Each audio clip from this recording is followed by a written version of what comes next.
We'll start with the homage to the Buddha. Namo tassa bhagavato arahato samma sambuddhassa. Namo tassa bhagavato arahato samma sambuddhassa. Namo tassa bhagavato arahato samma sambuddhassa.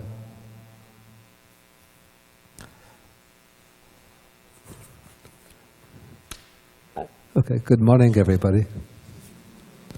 And today is June 15th, 2013.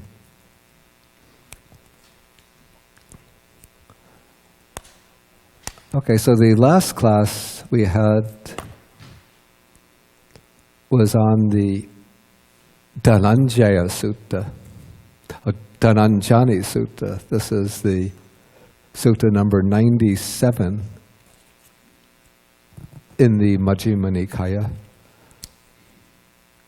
And we saw in that sutta that the Venerable Sariputta is teaching or sort of guiding the Brahmin Dhananjani on his deathbed, and he gives him instructions, sort of leading him to higher and higher realms. And then he teaches Dhananjani the way to the Brahma world, which is the practice of the 4 Brahmaviharas, the divine abodes or the 4 sublime states. And this is boundless loving kindness, compassion, altruistic joy, and equanimity.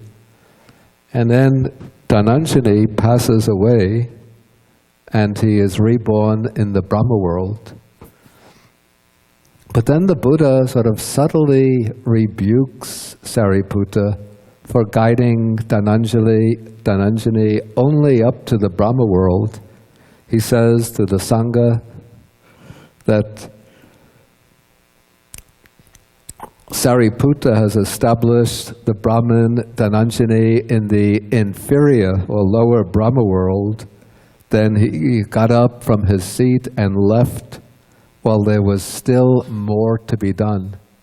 So the implication is that Dhananjani had the potential to make at least the breakthrough to the comprehension or understanding of the Dhamma through insight, and perhaps realizing the stage of stream entry or even more than that. But Sariputta was just content to guide Dhananjani to rebirth in the Brahma world and didn't give him the teachings on insight or wisdom that would lead him to one of the stages of penetration, the stages of realization, from stream entry to the higher stages. Okay, so when I was looking through this sutta, I thought that it would be interesting to bring together a number of suttas from the middle-length discourses and also some from the Anguttara Nikaya, which deal with the practice of the Brahmaviharas in order to get a sort of a broad view of their place in the Buddha's path. And an interesting contrast with the Dhananjani Sutta is a sutta that comes just 2 places later in the Majjhima Nikaya. This is the Subha Sutta. It's a discourse between the Buddha and a young Brahmin by the name of Subha. I'm not going to go through the whole sutta since it deals with a very variety of topics, many of them of special concern to the Brahmins.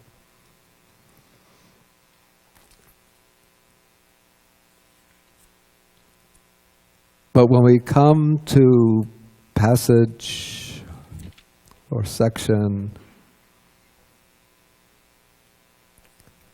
22, starting on with section 22 on page 815.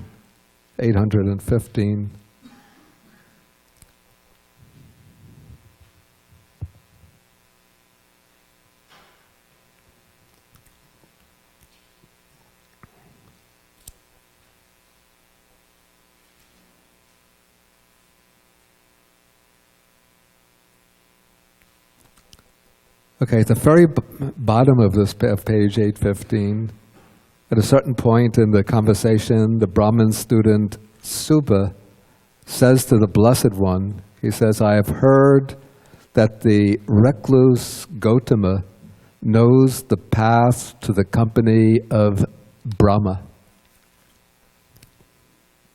And then the Buddha illustrates his skill in knowing the path to the company of Brahma with a sort of very down-to-earth simile. So he asks the Brahmin whether the village of Nalakara is near or far, and Subha says that the village Nalakara is nearby. And then the Buddha says, suppose there was a man who was born and raised in Nalakara, and as soon as he had left the village of Nalakara, somebody asked him about the path to the village. Would that man have any hesitation in reply?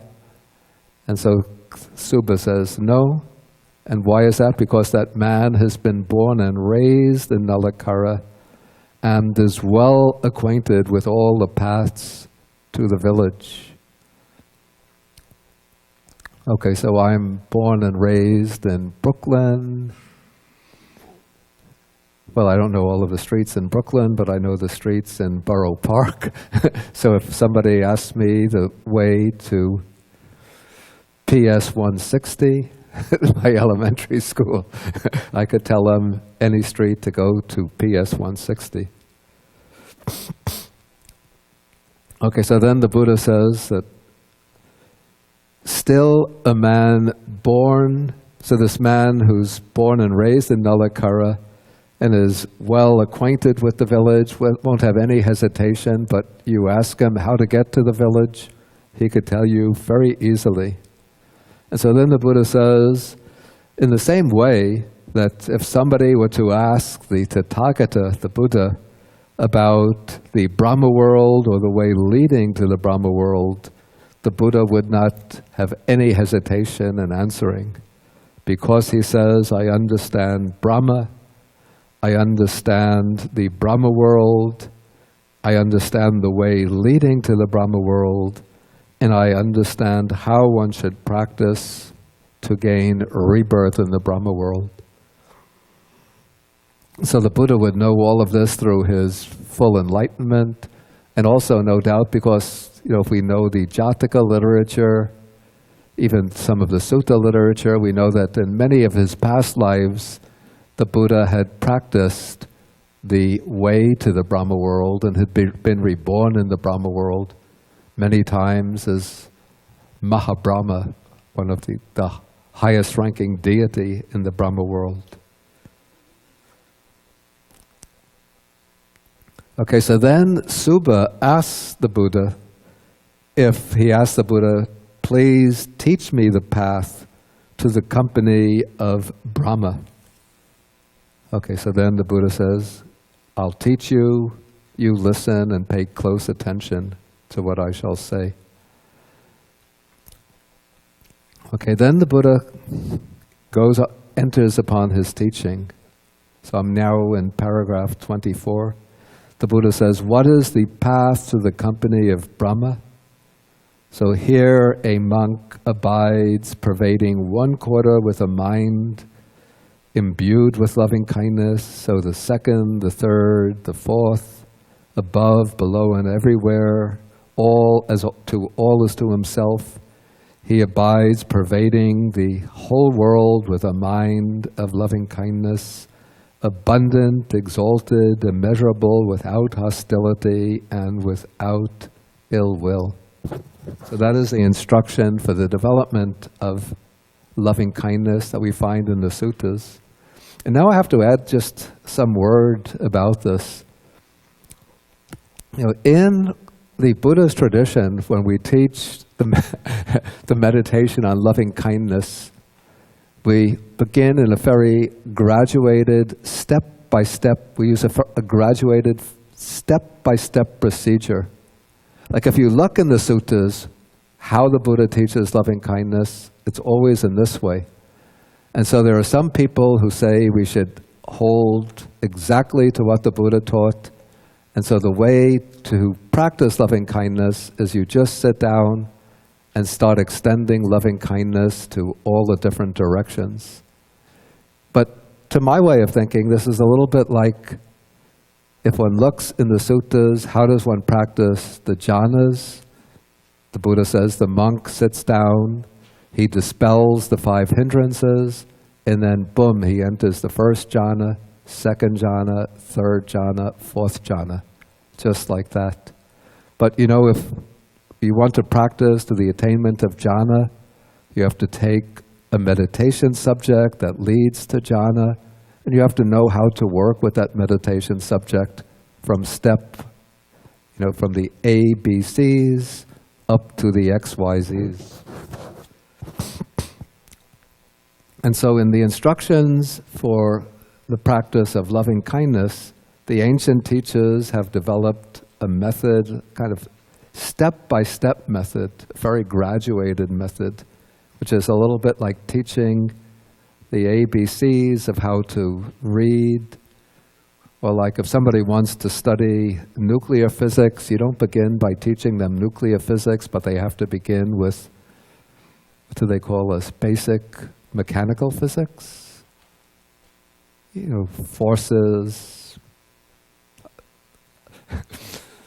I did 3 weeks of physics and then of high school physics and dropped out. So I have no authority to explain how they teach physics. Okay, so the teachers, the ancient teachers, have devised a method of a very gradual, step-by-step method of developing the loving kindness meditation, which involves taking people in different categories or groups, oneself, then usually then they take a dear and respected person, like a benefactor, then a very close person, like a dear friend, then a neutral person, then finally the hostile person or the enemy. And then one develops loving kindness first to oneself, then to the dear and respected person, then to the close person, then the neutral person, finally the hostile person, and then one works gradually to spread or extend loving kindness to different geographical regions, then to the to the 6 directions, and finally to the all-encompassing world. Okay, so what we find described in the suttas, where the Buddha just mentions extending loving kindness to the different directions, well, I think we should understand this to be a kind of advanced practice for somebody who has already established the foundations by working step by step through the graduated process. I know some of my good friends say, don't practice in the graduated way, that's just commentary, but just go directly into extending loving kindness to the different directions. If somebody can do that and succeed in it, well and good. No need to use the graduated step-by-step method. It's just like you get sometimes kids who pick up physics very quickly, and then they can go into nuclear physics, quantum mechanics. But those of us who drop out of high school physics after 3 weeks, if we decide to persist, then we would have to learn the laws of mechanics, Newtonian physics, and then maybe after 3 or 4 years, then we can go on to nuclear physics. Okay, so here the Buddha is teaching the practice that leads to the company of Brahma. So first, he goes through the formula of loving kindness. And then he says, when the deliverance or liberation of mind by loving kindness is developed in this way, no limiting action remains there, none persists there. Okay, first I'll take the simile, then give an explanation.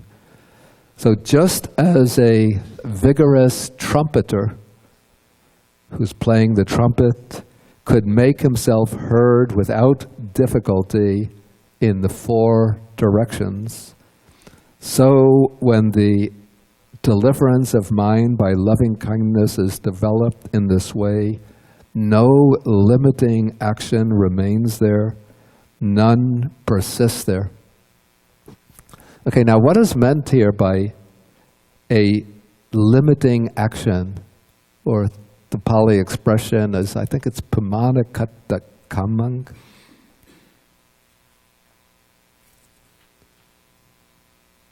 Yeah, pamanakattang kamang. So this means a karma that pertains to the sense sphere, the sensuous realm of existence. And normally for most people, ordinary people, all of the actions or karma we create pertain to the sense sphere. And so when its rebirth process is underway, then the karma that's going to determine our rebirth will be a karma of the sense sphere. But the Buddha is saying that when somebody develops the Brahmavihara of loving kindness, when he develops the meditation of loving kindness, up to the level of a Brahmavihara, up to the level of what is called the deliverance of mind by loving kindness. And this means developing loving kindness up to a level that corresponds to one of the jhanas. Usually in the Pali commentaries, they say that one can develop loving kindness up to the level of the first three jhanas. First jhana, second jhana, or third jhana.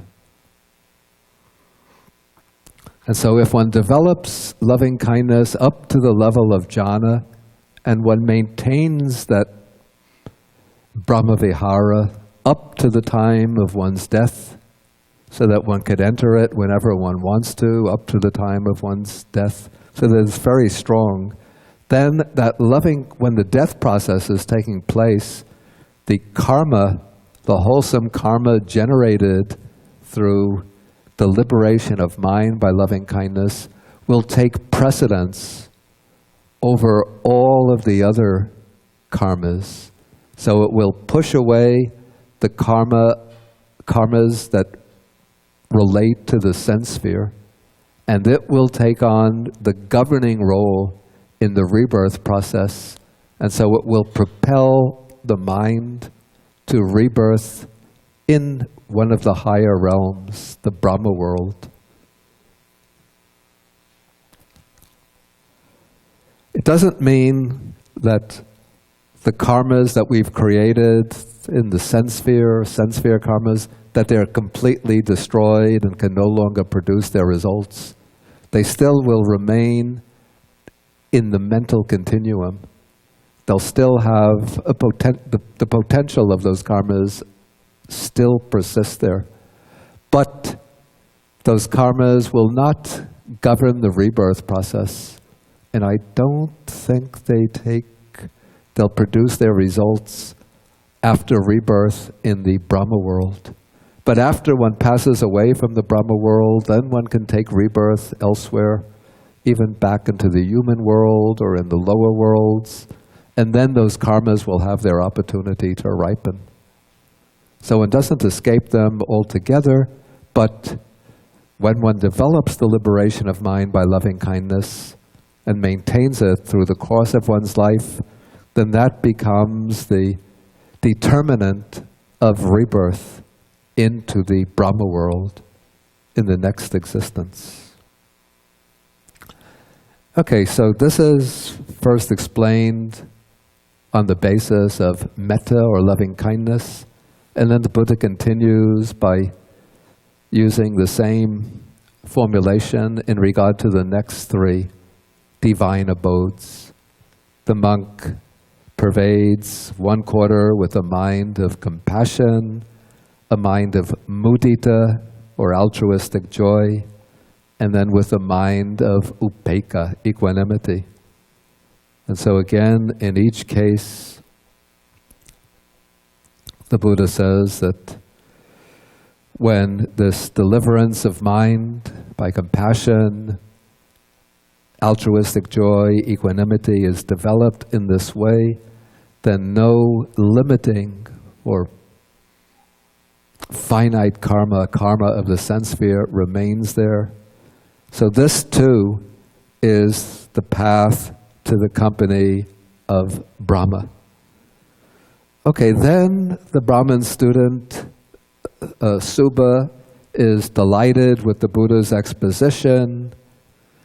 He expresses his now confidence or trust in the Buddha. He goes for refuge to the Buddha, Dharma, and Sangha. And then he says, and now, Master Gotama, we depart, we are busy, and we have much to do. And then the Buddha says, you may go, student, at your own convenience. Well, what is interesting about this passage? Compare it to the Dhananjani Sutta.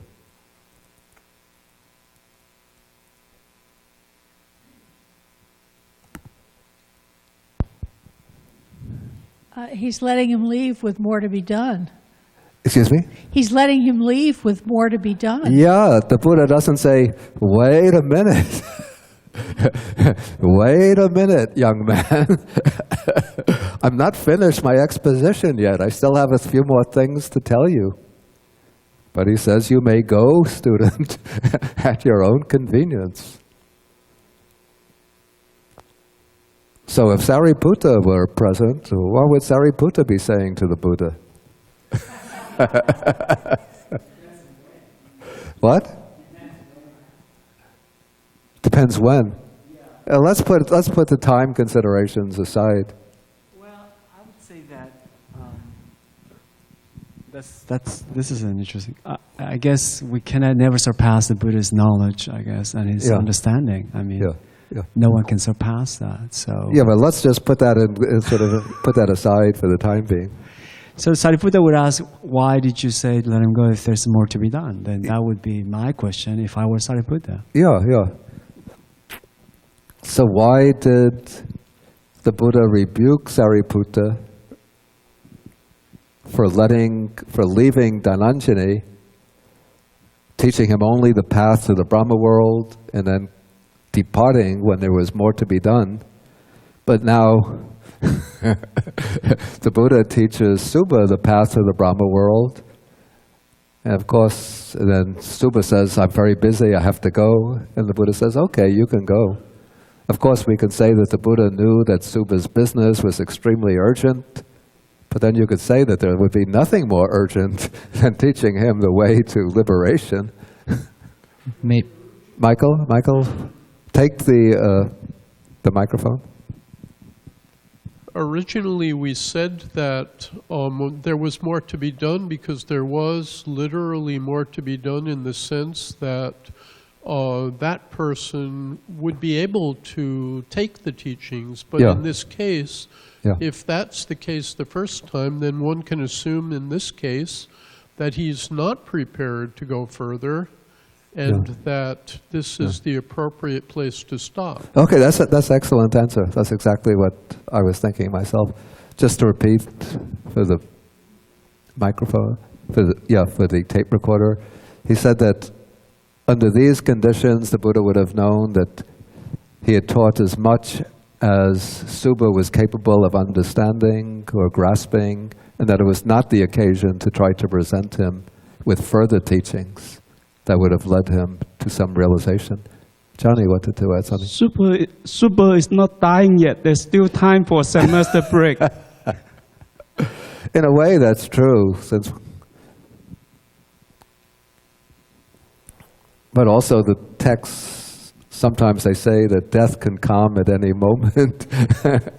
But probably, as Michael said, the Buddha would have known that Subha's faculties were probably not yet ripe enough to be able to penetrate into the truth of the Dhamma. And so he gave him enough to sort of lead him in a wholesome direction. I don't recall any suttas where the Buddha again encounters Subha and directs him to a world-transcending realization. But maybe my memory is a little cloudy on that point.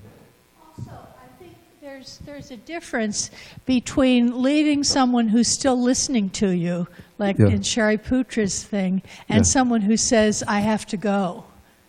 That person is kind of, that's an indication that is true. of unreadiness. And I don't recall any passage in the sutta where somebody declares, somebody who's in the discussion with the Buddha, a layperson says, I'm very busy, I have to go. And then the Buddha says to him, don't be in a hurry, stay a little while longer. I don't recall any passage like that. Please take the microphone. My question is, maybe getting off a little topic, but my question is, why does, coming from a secular person in this Brahma world and the Devas, it's kind of very foreign to me in a way. And would you say that the Brahma world that he uses the metaphors and similes is within the context of Hinduism, so people can understand that this achievement of Brahma world is capable for humans, but then you have to do more in order to liberate. You have to go beyond it. So was that the Buddhist idea of using this context? Okay, I guess the basic idea is the Buddha sort of using these premises and this worldview of Hinduism as a basis for teaching the Brahmins. Is that the point of the question? Yeah. Yeah. First of all, what we call Hinduism today didn't really exist at the time of the Buddha. What was existing at the time of the Buddha is what we would call, or what scholars call Brahmanism, which would be the religion of the Brahmins, founded upon, particularly on the Vedas and some of the texts that developed out of the Vedas. And then there would have been, at the popular level, a wide number of cults, probably centered around nature deities, or even some higher deities. And then in time, these different streams of religiosity, spirituality, merged to form the basis for what we now call Hinduism. But this would have taken place maybe by about the 1st century BC, or even after the beginning of the Christian era. Okay, but it seems here that the Buddha, when he's teaching Brahmins, he often uses the framework of the Brahma world for teaching them, in order as a kind of accommodation to their point of view. But also, when the Buddha is teaching his own followers and the monks, he does make reference to the Brahma world and teaches the path to the Brahma world. But as we could see from some of these suttas, for the Brahmins, like their aspiration was to be reborn in the Brahma world. For them, that was the supreme goal, at least the way it's presented in the Buddhist texts. But for the Buddha, there is such a thing as the Brahma world, and the 4 divine abodes is the path to the Brahma world. But for the Buddha, as we'll see from some of the other suttas, this is not the ultimate goal, but it's a kind of temporary station. Okay, any questions or comments coming out from this passage before we go on? Okay, so let's go on to some of the other suttas on deal with the divine abodes. Okay, let us take sutta number 83.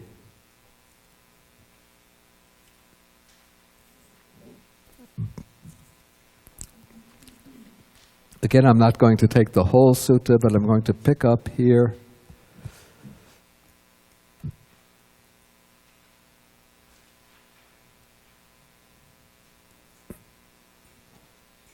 On paragraph 17.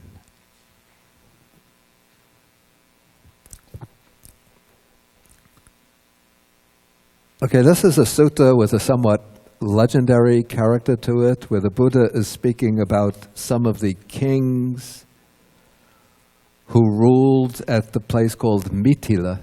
It's a place in northern India, in the distant past, thousands and thousands of years in the past.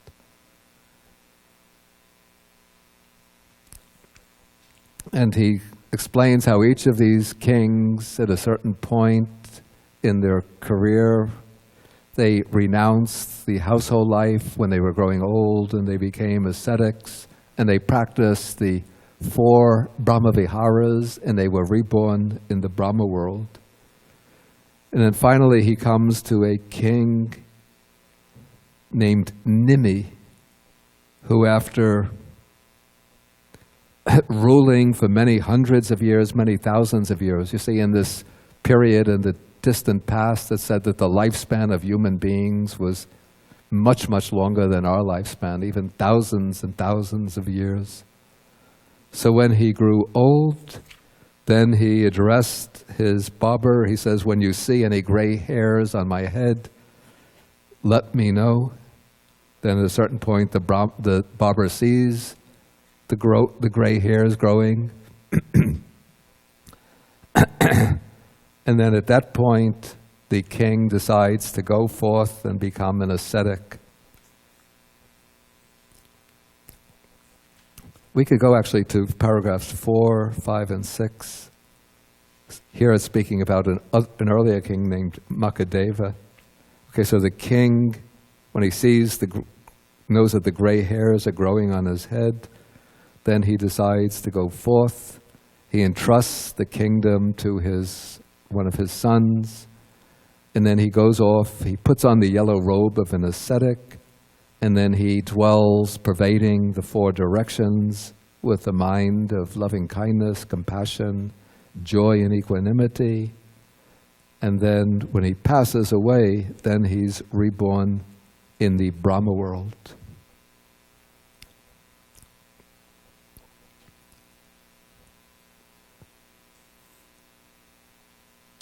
Okay, now we'll go to paragraph 21. Okay, so the Buddha now says to Ananda, it may be that you think thus.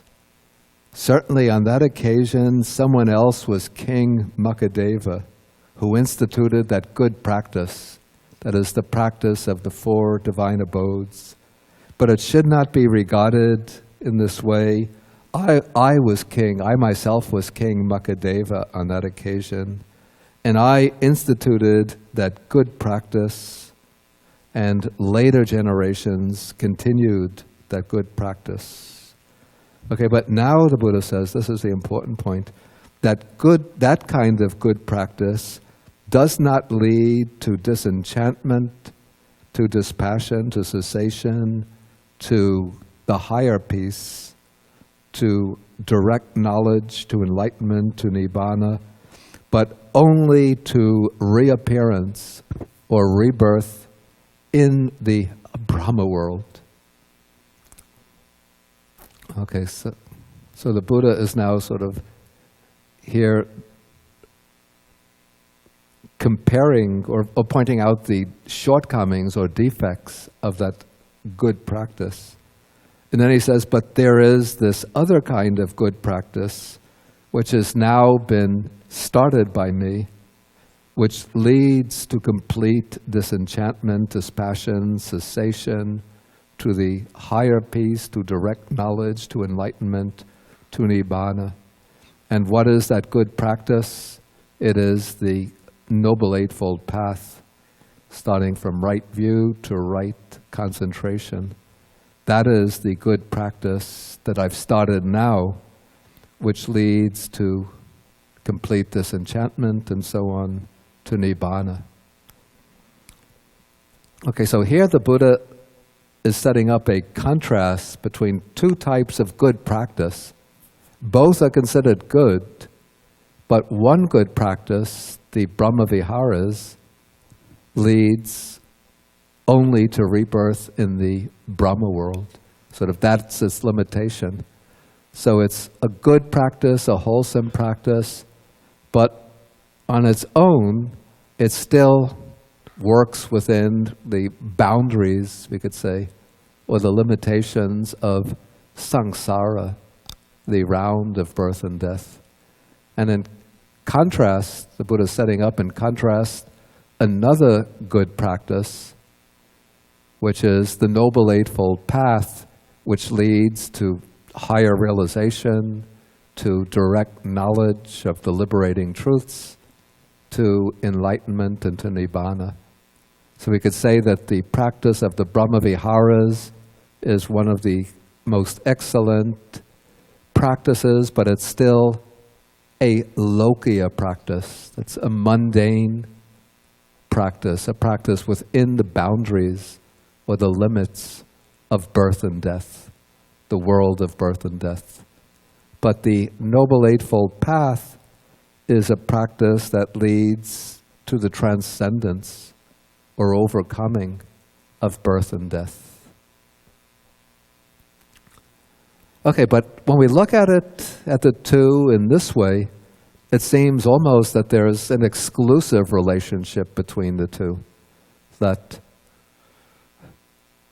the four Brahmaviharas operate entirely within the limits of the world, and in contrast, the Noble Eightfold Path leads beyond the world, but it excludes the four divine abodes.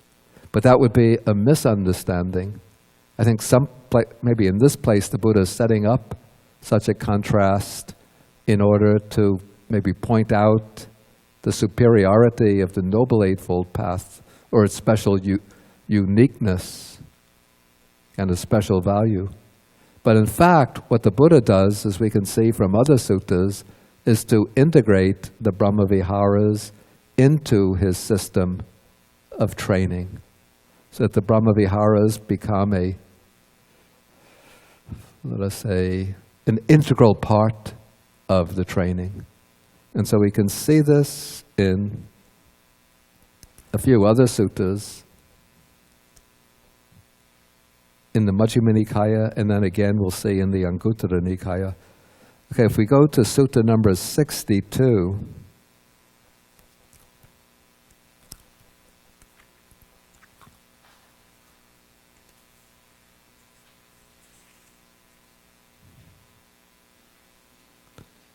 and we have a series of very short passages beginning with number 18, paragraph 18. This is on page 530. So this is the sutta that the Buddha is addressing to his son Rahula.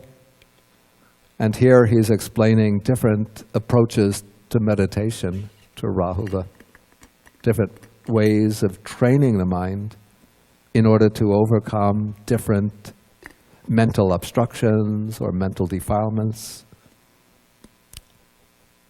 And so in paragraph 18, the Buddha instructs Rahula to practice the meditation on loving kindness. For when you develop meditation on loving kindness, any ill will, that's hatred, anger, resentment, and so on, will be abandoned. Okay, so loving kindness is the direct antidote to ill will, hatred, anger. Then develop meditation on compassion.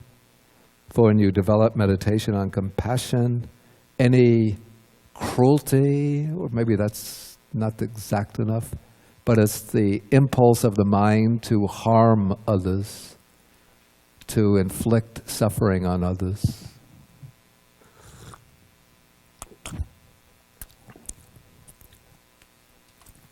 So say a hunter goes hunting for deer or rabbits. He doesn't think of himself as being cruel to the deer or rabbits. He just thinks he's enjoying a sport. But if he develops the meditation on compassion, then that impulse, that urge to engage in some kind of activity that will harm others will be overcome. Or somebody likes to make fun of others, to ridicule others. Well, that could be cruel. To be sarcastic, speak sarcastically to others. Yeah, that could be cruel. But people who do it habitually don't think that they're being cruel. But if they develop compassion, then they will have a feeling of empathy towards others and be able to understand the suffering they experience as a result of sarcastic speech, ridicule, humiliating speech, and so they won't speak in such ways. Okay, then meditation, develop the meditation on mudita, on altruistic joy.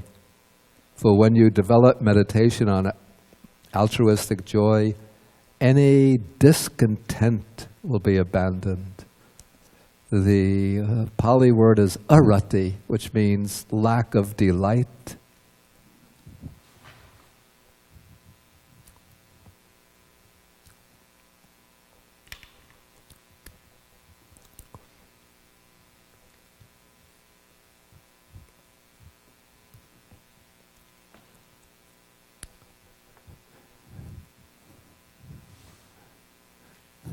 Usually I think of the opposite of mudita to be envy or jealousy. Because when others achieve success or good fortune, sort of the natural impulse of the undeveloped mind is to envy their good fortune or success. But if one develops mudita, then one is able to rejoice in the good fortune and success of others. Okay, and then the fourth is to develop meditation on equanimity. For when you develop meditation on equanimity, then it says any aversion will be abandoned. And then there's another sutta in the Anguttara Nikaya which says that equanimity is the antidote for attachment or for lust. So it seems to me that equanimity means the balance of mind or impartiality, so that one rises above both special liking and strong and aversion towards others, so that one doesn't have favoritism, show favoritism towards some and aversion towards others. So one regards others equally, even-mindedly, with complete impartiality. Okay, so in this short passage, we see how the four Brahmaviharas can function within the framework of the Buddhist training as ways for overcoming certain mental defilements.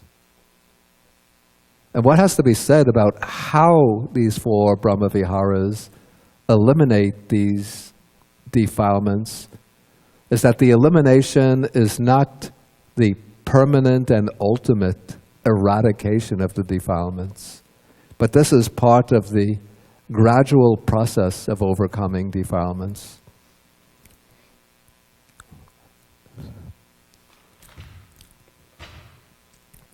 And technically, we say that this is a kind of elimination by factor substitution.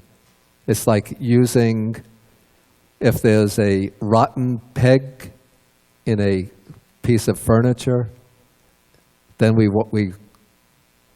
drive out the rotten peg with a new peg, a strong peg. Excuse me? Oh, that was outside. I thought somebody knew a better term for that.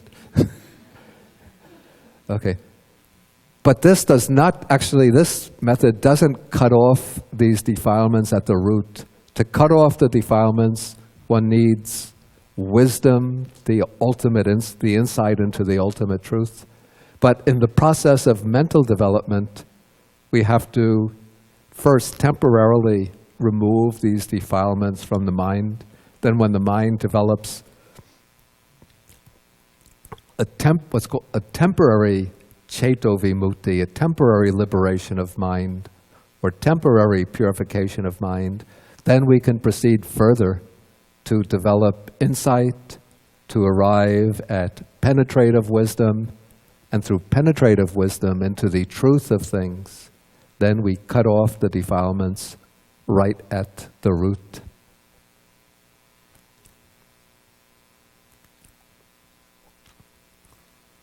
And then how the defilements are cut off at the root, based on the Brahmaviharas. We could find some examples of this in, I have two other suttas in the Majjhima Nikaya.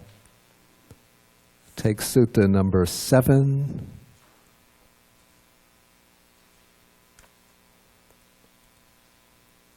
And the passage I have in mind begins with section 13.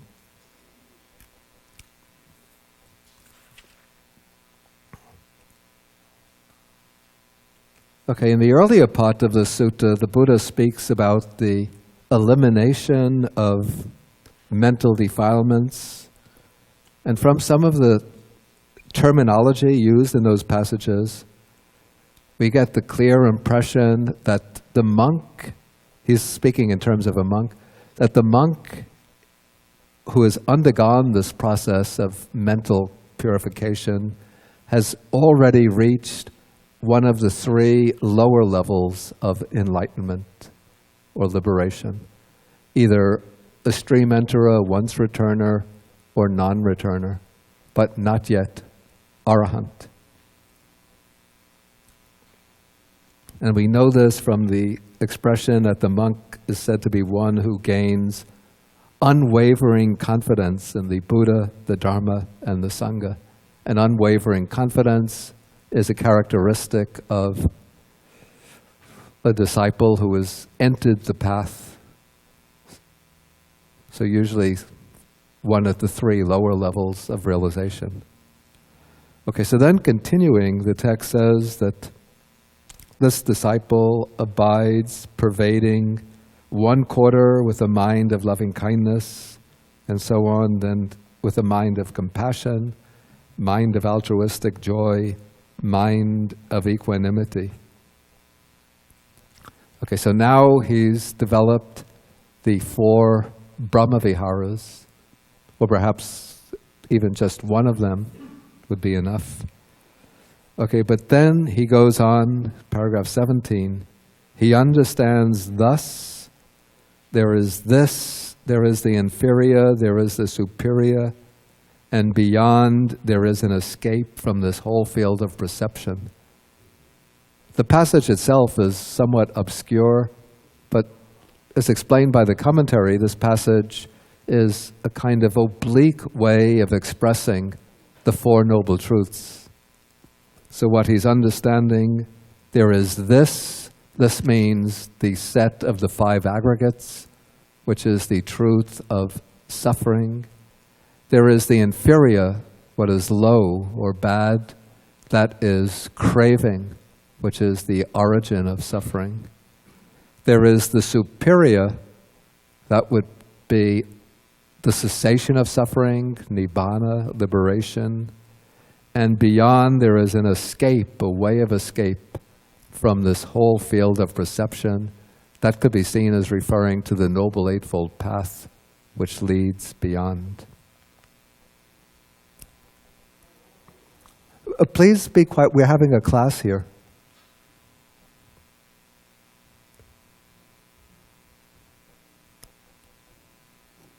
Okay, so when he sees and when he knows and sees thus, then his mind is liberated from the 3 asavas, the 3 taints. Then when it's liberated, he knows it's liberated, and he understands that he's reached the end of birth and death.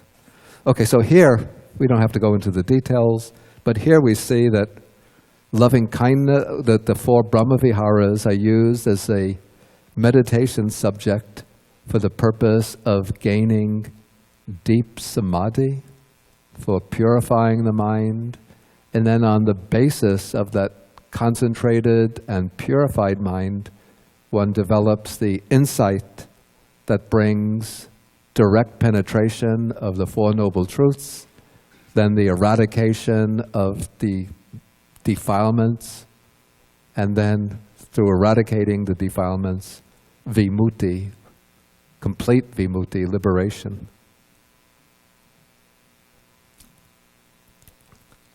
Okay, so this is a passage from Sutta number 7. Then we can take another passage of a similar character this is Sutta number 52.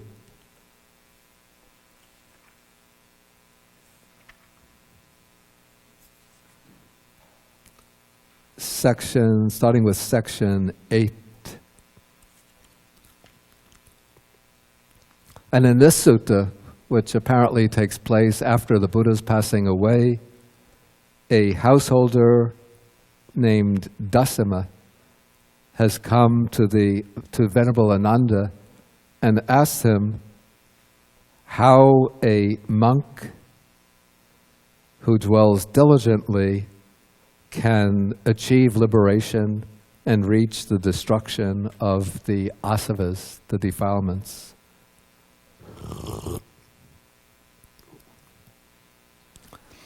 And so Ananda has been teaching this householder the different methods that can be employed, different methods taught by the Buddha. And so section 8, he says, we have a monk who dwells pervading one quarter with a mind imbued with loving kindness. So the other quarters, up to the whole world, he pervades with loving kindness. Okay, then in the middle of the paragraph, he considers this and understands it thus. This deliverance or liberation of mind through loving kindness is conditioned and volitionally produced. But whatever is conditioned and volitionally produced is impermanent and subject to cessation. So that is the way the monk who attains the liberation of mind by loving kindness turns back, so to speak, and examines that state of mind. And he sees that that state of mind, which is very exalted, very pure, very radiant, he sees that there is the defect in that state of mind, the shortcoming, in that it is conditioned, or it's produced through conditions. It's produced through generating a particular volition to establish a mind of boundless loving kindness. And so it's conditioned, produced through conditions, produced by volition. And because it's conditioned and produced by volition, it's subject to the same, or it's stamped with the same qualities, the same characteristics that everything that is conditioned possesses. Namely, that it's impermanent, that it will come to an end. In the human world, if one enters the liberation of mind by loving kindness, eventually one will emerge from it, and then one will come back to other states of mind. And then if one is reborn in the Brahma world because of that mind of loving kindness, then one enjoys the bliss and peace and glory of the Brahma world for could be hundreds of, or thousands of years, millions of years, even several aeons. But eventually that comes to an end, and one has to be reborn elsewhere. So it's impermanent and subject to cessation. So as one is examining this with insight, so if one is really firm and has power, very powerful insight into this, one can attain the destruction of the defilements right on the spot and attain arhatship. But if one's insight is not yet strong enough, then one can attain the stage of non-returning, so that one will be reborn in the Brahma world, but when one is reborn there, one is reborn with the status of a non-returner, so that one will definitely achieve final liberation in that realm without coming back to another rebirth in the lower realm. Okay, so that is the method that the Buddha taught by which one could attain supreme security of bondage or liberation. Okay, maybe at this point I'll ask, I think I've gone through the suttas from Majjhima Nikaya that I had lined up. So maybe at this point I'll ask whether there's any questions or comments that arise from these texts.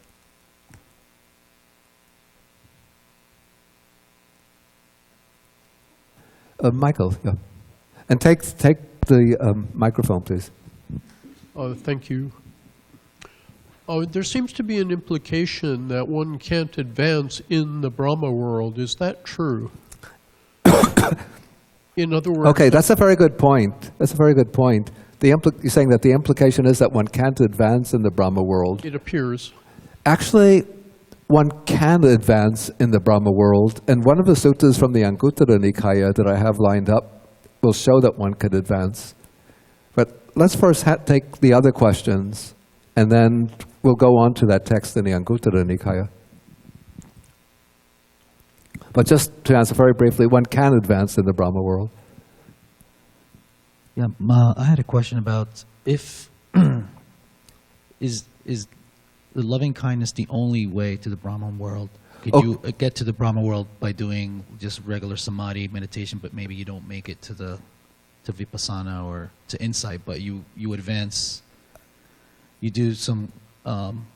Okay, could you either speak more loudly or... Oh yeah, sorry about that. Okay. Yeah, what I was asking is loving kindness the only way to the Brahma world? Could you get to the Brahma world by just doing like samadhi practice or jhana practice? Okay, this is a good question. So he's asking whether the Brahma Viharas are the only way to the Brahma world, or whether one can be reborn in the Brahma world through other types of samadhi practice that reach the level of the jhanas. Actually, even though in the suttas we see when the Buddha is asked about the Brahma world, or when he's teaching the way to the Brahma world, he always mentions the 4 Brahma Viharas. But actually, if we take the wider view that we can see from the commentaries, that through the jhanas, one can be reborn in the Brahma world. And what actually brings rebirth in the Brahma world is the power of the samadhi, rather than the particular subject of meditation. And so, the way the scheme is developed, I think we see this already in the suttas, but it becomes more explicit in the commentaries. The form realm is divided into 4 levels, and then each level is subdivided into 3 secondary levels. And so it's said that if one develops the first jhana, which can be through any meditation subject, it can be through mindfulness of breathing, through loving kindness or compassion or altruistic joy, or it can be through a colored disc, what they call the kasina. Whatever object one uses, if one develops the first jhana without going higher, that will lead to rebirth in the first, we call this the first level of the form realm. If one goes further and develops the second jhana, then that will lead to rebirth in the second level of the form realm. If one develops the third jhana,